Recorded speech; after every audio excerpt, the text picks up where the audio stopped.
और रोज़ बैठ रहे हैं और रोज़ शिकायतें सुन रहे हैं। नीतीश कुमार सप्ताह में एक दिन ही लगाते थे, लेकिन वो बड़ा दरबार होता था, हजारों लोग उसमें शामिल होते थे, लेकिन एक विशेष प्रक्रिया के तहत शामिल होते थे। सम्राट चौधरी के जनता दरबार में शामिल होने के लिए कोई विशेष प्रक्रिया नहीं है। जाइए, अपना नाम पता भरिए, सीधे सीएम से मिलिए और अपना आवेदन दीजिए, अपनी बात रखिए। भ्रष्टाचार है सम्राट सरकार की सबसे बड़ी चुनौती, खुलेआम रिश्वत मांगते हैं अधिकारी। नमस्कार, आप देख रहे हैं सिटी पोस्ट लाइव, मैं हूं सृष्टि राज। मुख्यमंत्री सम्राट चौधरी के लिए सबसे बड़ी चुनौती भ्रष्टाचार है। उनके जनता दरबार में सबसे ज्यादा शिकायतें भ्रष्टाचार से जुड़ी आ रही हैं। जमीन के दाखिल खारिज के लिए पैसा मांगा जा रहा है तो इंदिरा आवास के लिए 40,000 की रिश्वत मांगी जा रही है। ज्यादातर लोग सम्राट चौधरी के दरबार में नौकरशाही के व्याप्त भ्रष्टाचार की शिकायतें लेकर ही आ रहे हैं। अब आइए जानते हैं मुद्दे के बारे में चीफ एडिटर श्रीकांत प्रत्युत्तर से। सर, सम्राट सरकार की सबसे बड़ी चुनौती तो भ्रष्टाचार नजर आ रही है। देखिए, नीतीश कुमार ने बहुत काम किया है, कोई शक नहीं, और नीतीश कुमार ने एक लंबी लाइन खींची है, जिससे लंबी लाइन खींचना किसी के लिए बहुत बड़ी चुनौती है। लेकिन साथ ही ये भी सच है कि नीतीश राज के आखिरी क्षण में भ्रष्टाचार चरम पर है, और अंचल कार्यालय से लेकर जिला मुख्यालयों तक सरकारी दफ्तरों में भ्रष्टाचार बहुत ज़्यादा बढ़ गया है। पुलिस थाने से लेकर अंचल कार्यालयों में बिना पैसे का कोई काम नहीं होता है। और सम्राट चौधरी जब जनता दरबार लगा रहे हैं, नीतीश कुमार भी लगाते थे, सम्राट चौधरी भी लगा रहे हैं। फ़र्क यही कि नीतीश कुमार सप्ताह में एक दिन जनता दरबार लगाते थे, सम्राट चौधरी रोज़ मिल रहे हैं, और जो शिकायतें आ रही हैं वो भ्रष्टाचार की आ रही हैं। तो सम्राट सरकार की सबसे बड़ी चुनौती अंचल से लेकर जिला कार्यालयों में व्याप्त भ्रष्टाचार है। उनकी सरकार की कैसे इस पर काबू पाएगी और कैसे इस पर लगाम लगाएगी, क्योंकि बिना इस पर लगाम लगाए सम्राट चौधरी की अलग पहचान नहीं बन पाएगी।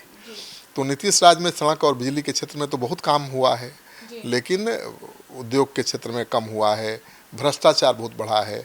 और अब देखिए, जो जनता दरबार में लोग आ रहे हैं वो आरोप लगा रहे हैं कि दाखिल खारिज की पक्की नकल मांगने पर सीओ उनसे पैसे मांग रहे हैं, सीओ की तरफ से मारपीट की जाती है उनके साथ। इंदिरा आवास के लिए अधिकारी ने 40,000 रुपये रिश्वत मांगे, नहीं दिया तो बहू का नाम काट दिया। इस तरह की शिकायतें जनता दरबार में आ रही हैं। तो सम्राट चौधरी के लिए तो सीधा दिख रहा है कि भ्रष्टाचार ही सबसे बड़ी चुनौती है। सर, तो सम्राट सरकार का जनता दरबार कैसा चल रहा है? देखिए, बिहार के मुख्यमंत्री सम्राट चौधरी 3 दिन जनता दरबार लगा चुके हैं, 775 लोग उनसे मिले हैं इस दरबार के दौरान, और इनमें से 315 फरियादी थे जिन्होंने अफसरों के खिलाफ शिकायत की है। सीएम के सामने सबसे अधिक शिकायतें अधिकारियों की आ रही हैं। रिश्वतखोरी के गंभीर इल्ज़ाम लग रहे हैं, और इसके बाद मारपीट, जमीन विवाद, प्रशासनिक लापरवाही जैसे गंभीर मामलों से जुड़ी शिकायतें आ रही हैं। सर, तो ऐसे में सम्राट चौधरी और नीतीश कुमार के जनता दरबार में क्या अंतर नजर आ रहा है? फ़र्क है। सम्राट चौधरी के जनता दरबार में बिहार का कोई भी व्यक्ति अपनी शिकायत या फरियाद लेकर सीधे जा सकता है।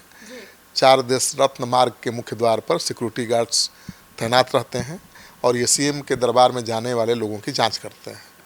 आवेदन के अलावा किसी भी व्यक्ति को कोई भी सामान अंदर ले जाने की अनुमति नहीं है।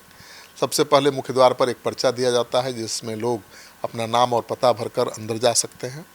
अंदर जाने के बाद मुख्यमंत्री से मिलकर अपना आवेदन दे सकते हैं, अपनी बात रख सकते हैं। सर, तो सीएम को दिए आवेदन में क्या होता है? ये जनता दरबार में सीएम लोगों से मिलते हैं, उनकी पीड़ा सुनते हैं, शिकायतें सुनते हैं, उनके आवेदन लेते हैं। सीएम आश्वासन देते हैं कि आपकी परेशानी का हल होगा। वह आवेदन पास मौजूद जो अधिकारी होते हैं उनको अग्रसारित करते हैं, उनको सौंपते हैं, और सीएम के सचिव के नेतृत्व में अधिकारियों की पूरी टीम जनता दरबार में आने वाली शिकायतों को निपटारे के लिए काम करती है। किस व्यक्ति ने क्या फरियाद लगाई, उसकी परेशानी क्या है, सभी बातों का डिजिटल रिकॉर्ड बनाया जाता है। इसके बाद उसे संबंधित विभाग को जांच और कार्रवाई के लिए भेजा जाता है, और समय समय पर मुख्यमंत्री उसकी समीक्षा भी करते हैं। सर, तो नीतीश कुमार के जनता दरबार की क्या खासियत थी? देखिए, पूर्व मुख्यमंत्री नीतीश कुमार का जनता दरबार पूरी तरह सिस्टम और प्रोसेस पर आधारित था। यह एक औपचारिक राजकीय कार्यक्रम था, जिसमें सभी विभागों के प्रधान सचिव, डीजीपी स्तर के अधिकारी मौजूद रहते थे। यहाँ मुख्यमंत्री के निर्देशों का मतलब सीधा सरकारी आदेश होता था। नीतीश कुमार के जनता दरबार में पहुँचने के लिए ऑनलाइन रजिस्ट्रेशन और लंबी प्रतीक्षा सूची का सामना करना पड़ता था। वहाँ डायरेक्ट कोई नहीं जा सकता था। सम्राट के यहाँ डायरेक्ट आप जा सकते हैं। सुरक्षा और अनुशासन बहुत सख्त होता था वहाँ। हालांकि अधिकारियों को सीधे फ़ोन लगाकर या ऑन द स्पॉट निर्देश देने के लिए नीतीश कुमार जाने जाते हैं, लेकिन सम्राट का जनता दरबार डायरेक्ट एक्शन और पब्लिक कनेक्ट पर ज़्यादा फोकस है।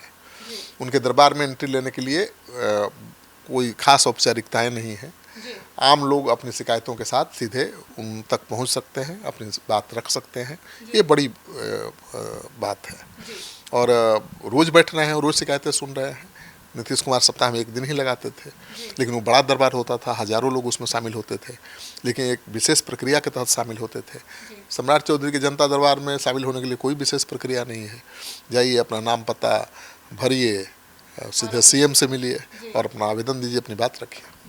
तो सुना आपने, तो जनता दरबार में जो भी लोग आवेदन लेकर जाते हैं वहां मौजूद सचिव को अपने आवेदन की जानकारी देते हैं। मुख्यमंत्री सम्राट चौधरी एक एक करके सभी से मिलकर उन्हें आश्वासन देते हैं। हालांकि मामले पर किसी तरीके से कार्यवाही हो रही है वह आने वाले समय में ही पता चलेगा, लेकिन फिलहाल नीतीश कुमार के जनता दरबार और सम्राट चौधरी के जनता दरबार में काफी अंतर है। आपकी क्या राय है, जरूर बताइएगा। धन्यवाद।